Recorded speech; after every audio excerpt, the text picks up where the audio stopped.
सवाल है electoral bonds के बारे में। राहुल गांधी जो हैं वो हर भाषण में कहते हैं और विपक्ष के नेता भी कहते हैं कि इसमें धांधली हुई है। आपकी पार्टी के लोग भी कहते हैं कि अगर गलती है, अगर इसमें कोई गुंजाइश है इसके सुधार में तो वो कर सकते हैं। क्या ये गलत फैसला था इलेक्टोरल बॉन्ड्स का? पहली बात है कि हमारे देश में लंबे अरसे से चर्चा चली है कि चुनावों में काला धन एक बहुत बड़ा खतरनाक खेल हो रहा है। देश के चुनावों को काले धन से मुक्ति मिले, इसके लिए कुछ करना चाहिए। चर्चा लंबे समय से चल रही है। चुनाव में खर्च तो होता ही होता है, कोई इनकार नहीं कर सकता है। मेरी पार्टी भी करती है, सब पार्टियां करती है, कैंडिडेट भी करते हैं। और पैसे लोगों से लेने पड़ते हैं, सब पार्टियां लेती हैं। मैं चाहता था कि हम कुछ कोशिश करें कि इस काले धन से हमारे चुनाव को कैसे मुक्ति मिले, ट्रांसपेरेंसी कैसे आए। एक प्रामाणिक पवित्र विचार मेरे मन में था। रास्ते खोज रहे थे, एक छोटा सा रास्ता मिला, वही पूर्ण है। वैसे हमने उस समय भी क्लेम नहीं किया था। पार्लियामेंट में डिबेट में सबने उसको सराहा भी था। आज जो लोग उलट पुलट बोल रहे हैं उन्होंने सराहा था। पार्लियामेंट डिबेट देख लीजिए। हमने कैसे कैसे काम किया, जैसे 1000 और 2000 के नोट खत्म कर दिए। चुनाव में वही बड़े बड़ी मात्रा में ट्रैवलिंग करते हैं, क्यों कि ये काला धन खत्म हो। हमने सुप्रीम कोर्ट ने कहा था कि 20,000 रुपये तक पॉलिटिकल पार्टियां कैश ले सकती हैं। मैंने कानून बनाकर, नियम बना करके 20,000 को 2,500 कर दिया। क्यों? क्योंकि मैं नहीं चाहता था कि ये कैश वाला कारोबार चले। फिर मैंने कहा है कि इलेक्टोरल बॉन्ड, कि जो पार्टी अपना सीक्रेसी मेंटेन करना चाहती है। होता था क्या, जैसे हम पहले बीजेपी में चेक से पैसा लेंगे तय किया, तो सब व्यापारी लोग हमें आकर के कहे साहब हम चेक से दे ही नहीं सकते। हमने कहा क्यों नहीं दे सकते? बोले हम चेक से देंगे तो हमें लिखना पड़ेगा। हम लिखेंगे तो जो सरकार है वो देखेगी कि ये विपक्ष को इतना पैसा दिया, तो हमें तो वो परेशान करेंगे। तो बोले हम तो पैसे देने के लिए तैयार है लेकिन चेक से नहीं देंगे। तो मुझे याद है हमारे 90 के दशक में जो चुनाव में हमको बड़ी दिक्कत आई थी, पैसे नहीं थे हमारे पास, और हम नियम लगा के बैठे थे कि हम चेक से लेंगे। देने वाले देने को तैयार थे, चेक से देने की उनकी हिम्मत नहीं थी। तो ये सारी चीज़ों का मुझे पता था। तो मैंने कहा भाई, तो हमने कहा भाई ऐसा है, अब देखिए इलेक्टोरल बॉन्ड न होते तो किस व्यवस्था में ताकत है वो ढूंढ के निकालते कि पैसा कहाँ से आया और कहाँ गया। ये तो इलेक्टोरल बॉन्ड की सक्सेस स्टोरी है कि इलेक्टोरल बॉन्ड थे तो आपको ट्रेल मिल रहा है मनी का, कि किस कंपनी ने दिया, कैसे दिया, कहाँ दिया। अब उसमें अच्छा हुआ बुरा हुआ वो विवाद का विषय हो सकता है, इसकी चर्चा हो। मुझे जो चिंता है वो, मैं ये कभी नहीं कहता हूँ निर्णय में कोई कमी नहीं होती है। निर्णय तो चर्चा कर सीखते हैं, सुधारते हैं। इसमें भी सुधार के लिए बहुत संभावना है, लेकिन आज हम पूरी तरह काले धन की तरफ देश को धकेल दिया है। और इसलिए मैं कहता हूँ सब लोग पछताएंगे, जब बाद में ईमानदारी से सोचेंगे सब लोग पछताएंगे। अब देखिए इलेक्टोरल बॉन्ड का भी विशेषता थी, कैसा झूठ चल रहा है। कुल देश में 3,000 कंपनियों ने इलेक्टोरल बॉन्ड दिए हैं। उसमें 3,000 में 26 कंपनियां ऐसी हैं जिन पर कार्रवाई हुई है। ये कहते हैं ना ईडी वीडी टिकना फला, 3,000 डोनर है, उसमें सिर्फ 26, और उनमें से 16 कंपनियां ऐसी थी छापा जब लगा उस समय बॉन्ड खरीदा। कोई जोड़ सकता है इसको? अगर बॉन्ड खरीदा, लोग ये जोड़ रहे हैं, उसकी विशेषता यह है कि ये जो 16 कंपनियों ने बॉन्ड खरीदा उसमें से 37 पैसा अमाउंट बीजेपी को डोनेशन में मिली।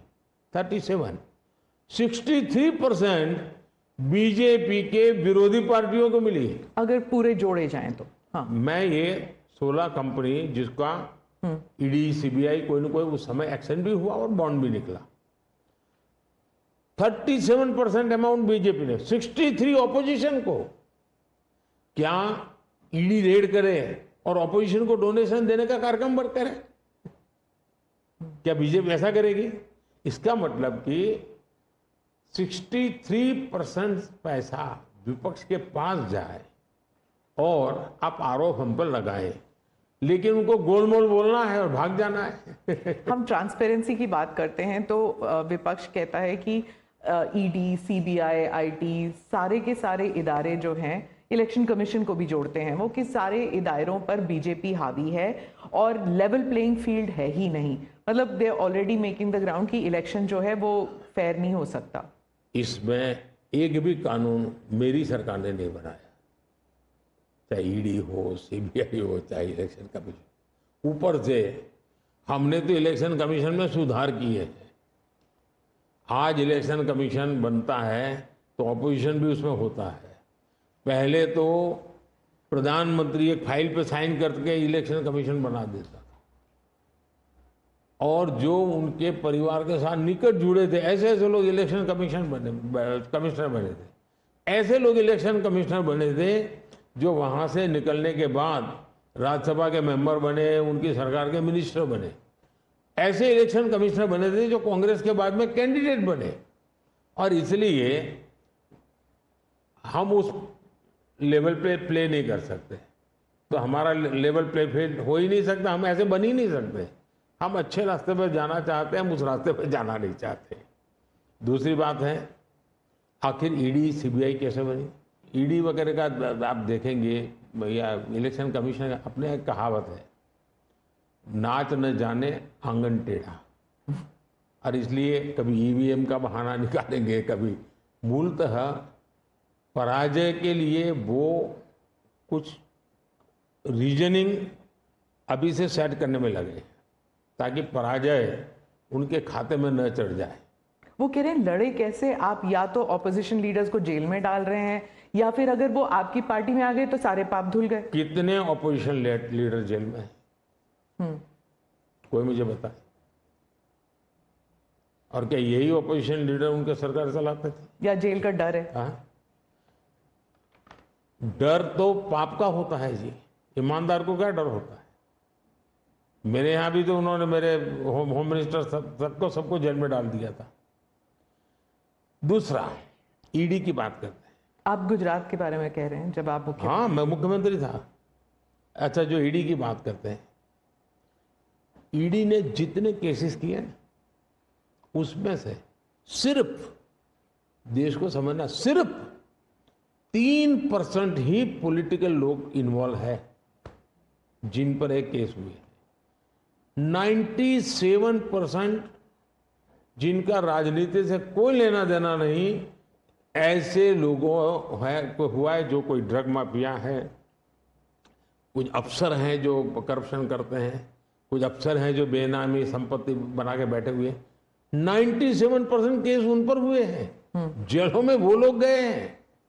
अच्छा, मजा देखिए, ईडी एक स्वतंत्र संस्था को काम कर देना चाहिए, नहीं करने देना चाहिए? बनाई क्यों भाई?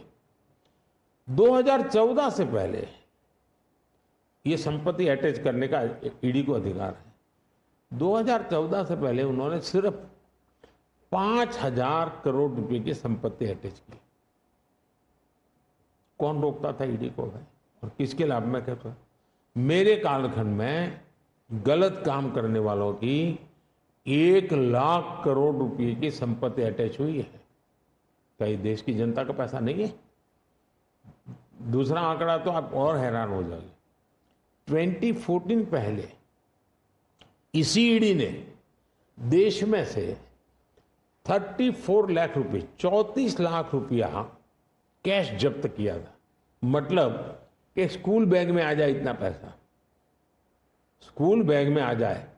पिछले 10 साल में हमने 2,200 करोड़ रुपया कैश जब्त किया है, 2,200 करोड़ रुपया कैश जब्त किया है। कहाँ 34 लाख, कहाँ 2,200 करोड़। 34 लाख रुपया एक बैग में आ जाता है, 2,200 करोड़ रुपया सीव करना है तो वो हाथी का छोटा सा ट्रक आता है ना, 70 ट्रक लगेंगे तब जाकर ये तरह इतना रुपया हमने ईडी ने हमारे यहाँ हमारे कार्यक्रम में। इसका मतलब ये है कि ईडी सही काम कर रही है। कैश पकड़ा है भाई, लोग पकड़े नहीं, कैश भी पकड़ा है।